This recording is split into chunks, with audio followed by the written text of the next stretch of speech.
Bem-vindos ao programa CPLP na GMN. Para acompanhar as últimas informações sobre Timor-Leste e a comunidade dos países de língua portuguesa.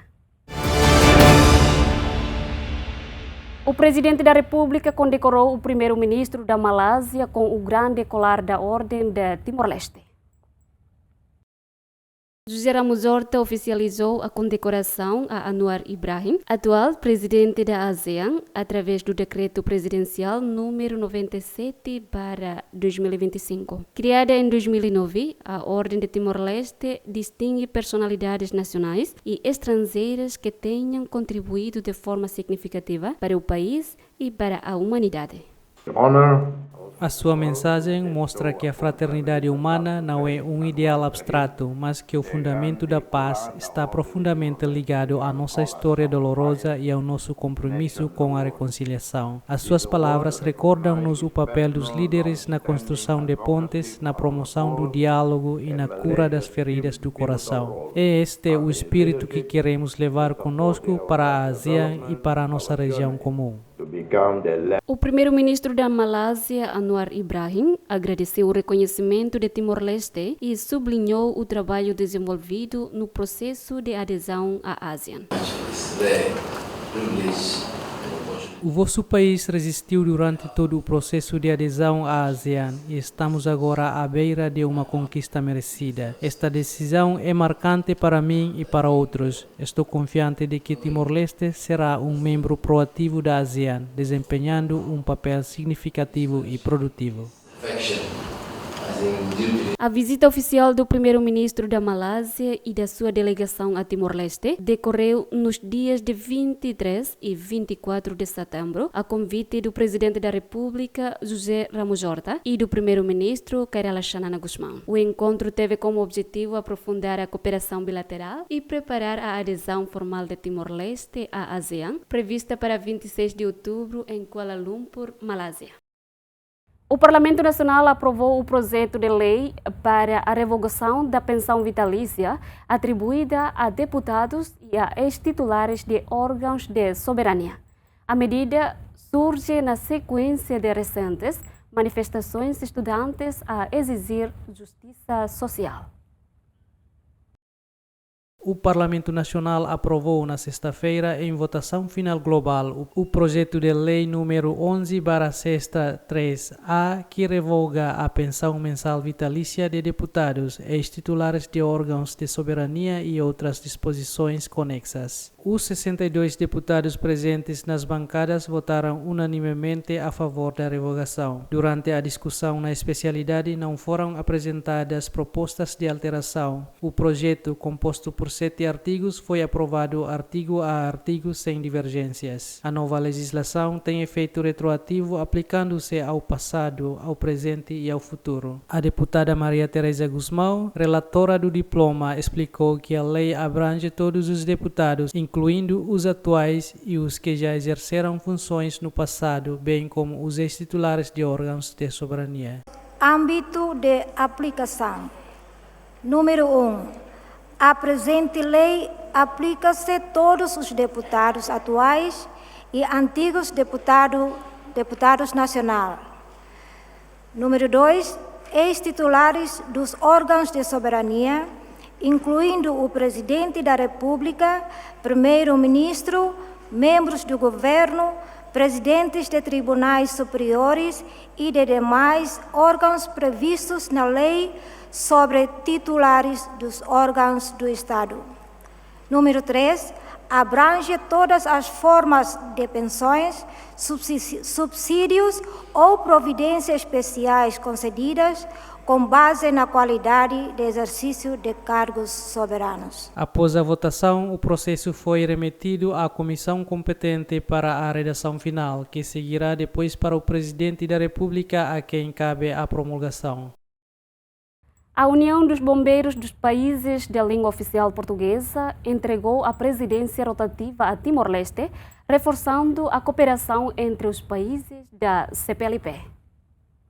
Esta quinta-feira, Timor-Leste recebeu oficialmente a mascote simbólica da presidência passada de Angola, marcando o início do mandato 2025 a 2027. O primeiro-ministro timorense recebeu os representantes da União que vieram entregar a mascote, simbolizando a transição e fortalecendo a colaboração entre os bombeiros da comunidade lusófona. Nós acabamos de ser recebidos por Sua Excelência Primeiro-Ministro na sequência de uma visita que estamos a fazer a Timor-Leste com um único objetivo, que é a entrega da mascote que simboliza a transição da presidência rotativa da UBPLP de Angola para Timor-Leste. A presidência rotativa tem sido transmitida entre os países membros desde a última Assembleia Geral realizada em Angola. No entanto, viemos aqui para materializar porque faltava-nos um ato, que é a entrega oficial do nosso símbolo, do machado, que materializa, no entanto, esta transição. Hoje, ao sermos recebidos por Sua Excelência Primeiro-Ministro, é na sequência do encontro de cortesia, aproveitando a nossa presença aqui em Timor-Leste, dentre as várias, a principal tarefa, que é a entrega da mascote, foi desenhado um roteiro de visitas, entre os quais culminamos com visita a municípios, ao Corpo de Bombeiros dos municípios de Liquiçá e outro município, recorda-me o nome, Manatuto, e, portanto, e outras visitas, entre as quais a cooperação entre os bombeiros da CPLP visa reforçar a proteção civil, promover o intercâmbio de experiências e melhorar a capacidade de resposta em situações de emergência, salvamento e combate a incêndios nos países da língua portuguesa. Novo embaixador de Portugal em Timor-Leste apresenta credenciais ao presidente da República. Chegou ao fim a missão de Manuel Bairros, que se prolongou por 3 anos. O novo embaixador extraordinário e plenipotenciário de Portugal em Timor-Leste, Duarte Falei Costa de Bué Alves, apresentou esta segunda-feira as suas cartas credenciais ao presidente da República. A cerimônia decorreu no Palácio Presidencial Nicola Lobato, em Dili. Segundo o ministro dos Negócios Estrangeiros e Cooperação, Bendito Freitas, a presença do novo embaixador reforça as boas relações entre os dois países e garante a continuidade dos objetivos de cooperação.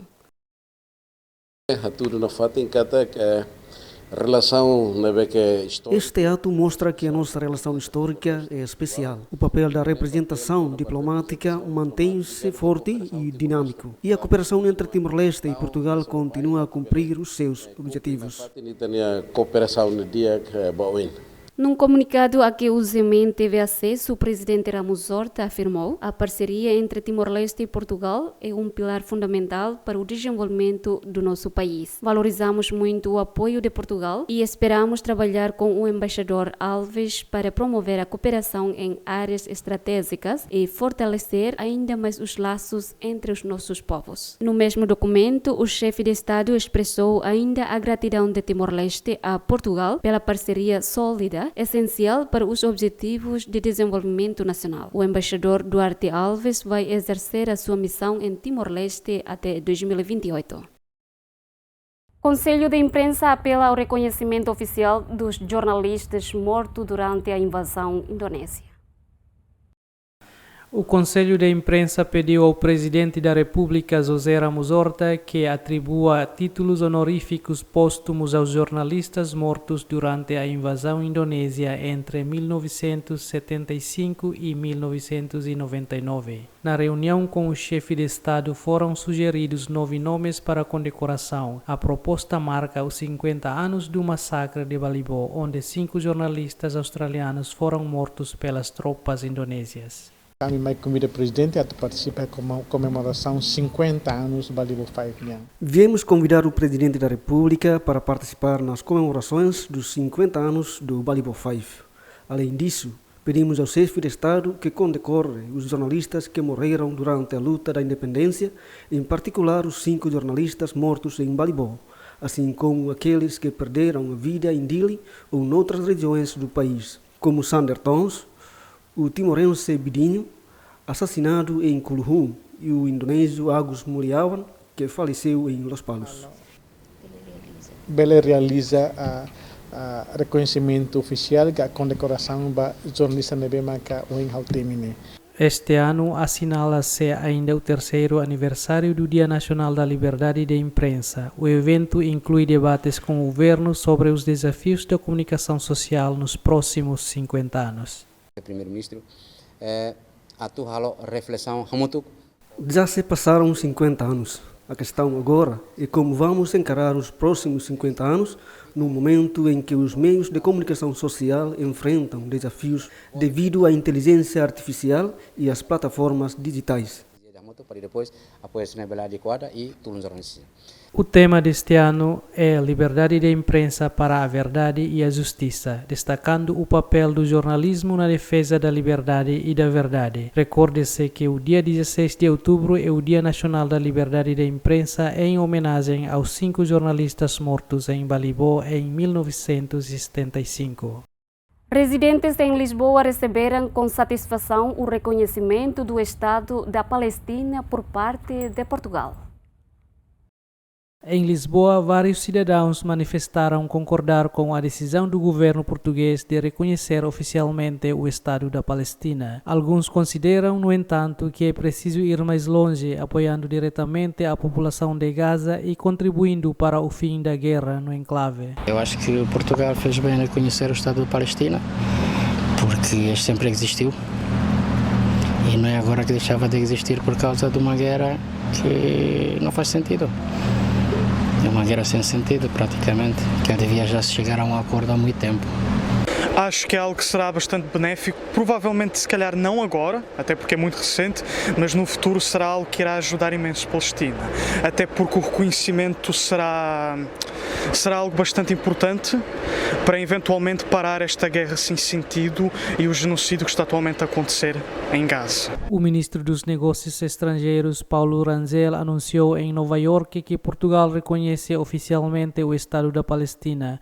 O país junta-se assim a mais de 140 estados que já tomaram a mesma decisão, entre os quais Espanha, Noruega e Irlanda, que o fizeram este ano. A solução de 2 estados prevista nos acordos de Oslo de 1993 foi durante anos a base do processo de paz mediado pelos Estados Unidos. Contudo, o processo enfrentou forte resistência de ambos os lados e acabou por fracassar. A Liga dos Bombeiros Portugueses condecorou o primeiro-ministro Xanana Gusmão com o crachá de Cidadania e Mérito. Esta quinta-feira, a Liga dos Bombeiros Portugueses distinguiu Cairala Xanana Gusmão com a crachá de Cidadania e Mérito. A condecoração entregue em Dili reconhece o apoio prestado pelo chefe do governo às forças de bombeiros e proteção civil, bem como a ajuda concedida a Portugal em situações de catástrofe. Estamos hoje aqui em Timor-Leste por 2 principais razões. A primeira, para condecorar a Sua Excelência, o Sr. Primeiro-Ministro, pela solidariedade que teve para com o povo português, ao doar uma verba muito significativa por causa dos incêndios que decorreram em 2025, este ano, ainda estão a decorrer, e, portanto, a Liga dos Bombeiros Portugueses decidiu condecorar a Sua Excelência, o Sr. Primeiro-Ministro, com o crachá de Cidadania e Mérito, que é uma das mais altas condecorações da Liga dos Bombeiros Portugueses para pessoas que manifestam atos de elevado interesse a favor dos bombeiros, de Portugal, e a favor da comunidade em Portugal. Esta foi a principal razão nós hoje estamos aqui presentes. A União de Bombeiros de Países de Língua Portuguesa tem vindo a reforçar a cooperação com os bombeiros de Timor-Leste, partilhando conhecimentos nas áreas de salvamento, resgate, combate a incêndios e outras operações de proteção civil.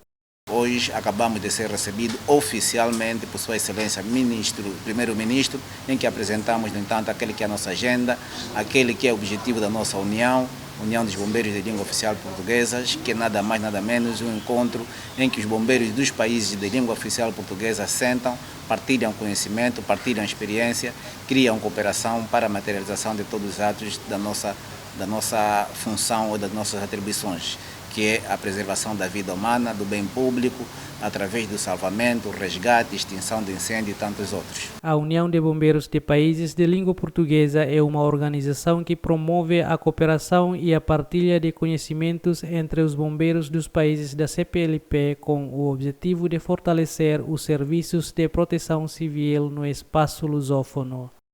O presidente do Brasil acredita que uma reunião com Donald Trump poderá aliviar as tensões entre Brasília e Washington depois das sanções impostas pelos Estados Unidos da América. Luiz Inácio Lula da Silva disse aos jornalistas que espera melhorar as relações bilaterais caso o encontro com Donald Trump se concretize nos próximos dias. A reunião foi acordada durante uma breve conversa na Assembleia Geral das Nações Unidas em Nova York na terça-feira, 23 de setembro. Nós somos as duas maiores economias e os dois maiores países do continente. Não há porquê que Brasil e Estados Unidos vivam em momentos de conflito. Eu fiz questão de dizer ao presidente Trump que nós temos muito o que conversar, tem muitos interesses dos dois países em jogo, tem muita coisa para discutir sobre, sabe, a necessidade da gente garantir a paz no planeta Terra. Eu estou convencido que algumas decisões tomadas pelo presidente Trump se deveu ao fato da qualidade de informações que ele tinha com relação ao Brasil. Na hora que ele tiver as informações corretas, eu acho que ele pode mudar de posição tranquilamente, da mesma forma que o Brasil pode mudar de posição. Veja, o que não é discutível é a soberania brasileira. E a nossa democracia, isso não é discutível. Nem com o presidente Trump, nem com nenhum presidente do mundo. Isso é uma soberania brasileira que a gente não abre mão. Em julho, o presidente norte-americano impôs tarifas de 50% sobre a maioria dos produtos brasileiros, sancionou um juiz do Supremo Tribunal e retirou vistos a vários funcionários do governo. Trump justificou as medidas como retaliação ao que chamou de caça às bruxas contra o ex-presidente Jair Bolsonaro, condenado a 27 anos de prisão por tentativa de golpe de Estado depois de perder as eleições de 2022. Depois do breve encontro em Nova York, Trump convidou Lula para uma nova conversa na semana seguinte, sublinhando que existia uma forte ligação entre os dois, algo que considerou ser um bom sinal. Lula afirmou acreditar que as retaliações impostas por Trump resultaram da qualidade da informação que o presidente norte-americano tinha sobre o Brasil. Foram as informações de hoje. Voltamos no próximo sábado. Até lá!